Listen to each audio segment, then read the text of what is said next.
சர்க்கரையில் 6 லவங்கம் போட்டு வைக்கிறதால லவங்கம் வாசனைக்கு எறும்பு வராது. ஒரு சில நேரத்தில் சமையலுக்கு லெமன் கொஞ்சமாக தேவைப்படும் போது இந்த மாதிரி லெமனை உள்ளங்கையில் தேய்ச்சி எடுத்து டூத் பிக்கில் பாட்டமில் ஒரு ஹோல்ஸ் போட்டு தேவையான அளவு ஜூஸ் எடுத்துட்டு திரும்ப இதே மாதிரி டூத் பிக்கில் க்ளோஸ் பண்ணி ஃப்ரிட்ஜில் வச்சு 3 to 4 days வரைக்கும் யூஸ் பண்ணிக்கலாம். அரிசி கழுவுன தண்ணியில் மீனை ஒரு 10 நிமிஷம் ஊற வச்சுட்டு திரும்பி எடுத்து கழுவிட்டு செய்யும் போது மீனில் இருக்கிற கவுச்ச வாடை வராது. எலுமிச்சை பழத்தை இந்த மாதிரி நியூஸ் பேப்பரில் சுருட்டி ஃப்ரிட்ஜில் வைக்கிறதால 10 to 15 நாள் வரைக்கும் பழம் கெடாமல் இருக்கும்.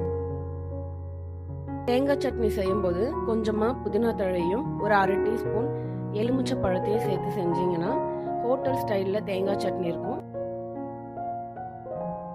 கட்டி பெருங்காயத்தை இந்த மாதிரி சின்ன சின்ன உருண்டையாக உருட்டி ஒரு நாள் ஃபுல்லும் வெயிலில் காய வச்சு எடுத்திங்கன்னா நல்லா இறுக்கமாக ஆகிடும். குழம்புக்கும் பொரியலுக்கும் யூஸ் பண்ணும்போது இதை ஒரு தட்டி போட்டிங்கன்னா நல்லா வாசமாக இருக்கும்.